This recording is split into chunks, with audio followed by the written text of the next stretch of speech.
என்ன ஆச்சுன்னா, நான் கிருஷ்ணன் உனக்கே தெரியும், ஈஸ்வர ஸ்வரூபம் ஆத்மஸ்வரூபமாக நான் வந்திருக்கேன் இங்கே.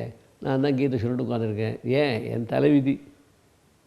உனக்காக நான் பார்த்த சாரதியாக கீழே உட்காந்து இந்த உபதேசம் நான் பண்ணணுன்னா, நான் இதை பண்ணலைன்னா அப்புறம் உலகம் என்ன நினைக்கும்?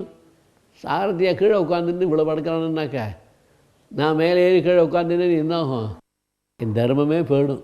நான் என்ன சொல்லியிருக்கேன் துரியோதனன்கிட்ட, நான் சாரதியாக இருப்பேனே தவிர யுத்தத்தை எடுத்து வில்லு போட மாட்டேன்னு இருக்கேன். நானும் ஒரு க்ஷத்திரியன், நீ ஒரு க்ஷத்திரியன். அப்படி இருந்து கூட அந்த க்ஷத்திரியன் உபதேசம் நான் பண்ணால் கூட நான் மேலே இருந்து குருங்கிற பாவனை உட்காந்து சொல்லலை, நான் கீழே உட்காந்து தான் சொல்கிறேன். ஏன் என் கடமை இது.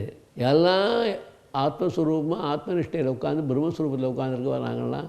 அப்படி உள்ளவாளுக்கு எங்களுக்கு எந்த வேலையும் ஒன்றும் கிடையாது. உங்கள் போல உள்ளவாள் தான் வேலையை தவிர என்னை போல உள்ளவாள் வேலையே கிடையாது. அர்ஜுனன் போல உள்ளவாளுக்கு வேலை இருக்கே தவிர என்னை போல ஆத்ம திருப்தியாக இருக்கிறவாளுக்கு ஆத்மனிஷ்டையில் இருக்கிறவாளுக்கு எனக்கு ஒன்றுமே தேவை கிடையாது. ஆனாலும் கர்மா அப்படி, அதனால் பலத்தை அடைய வேண்டிய நான் ஒன்றும் கிடையாது.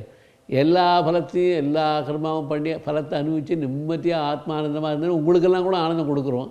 அப்படி இருக்கும் கூட நான் இதுக்காக உங்களுக்கு நேரம் உட்காந்து செய்கிறேன் பாரு, நான் அப்படிலாம் இருக்க மாட்டேன், நான் ஆத்மஸ்வரூபமாக இருக்கேன், பிரம்மஸ்வரூபமாக இருக்கேன், அதனால் நான் அப்படிலாம் இருக்க மாட்டேன்னு உட்காந்தேன்னா என்ன ஆகும்? ஈஸ்வரனே இந்த சரியான இந்த வழியில் இல்லையேப்பா, நம்மளாம் எதுக்காக போகணும்னு சொல்லி ஆரம்பிச்சிடுவான்.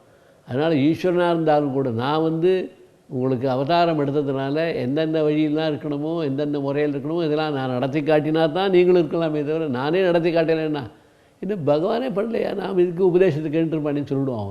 அதனால் பகவானாக இருந்தாலும் கூட ஆத்மஸ்வரூபியாக இருந்தாலும் கூட அவர் தன்னுடைய கடமைகளை எப்படிலாம் சாரதியாக உட்காந்து எப்படிலாம் சொல்கிறாரோ, எந்த மாதிரி வேலையெல்லாம் செய்கிறாரோ, இதெல்லாம் செஞ்சால் தான் பகவானுக்கு பேர் வரும்.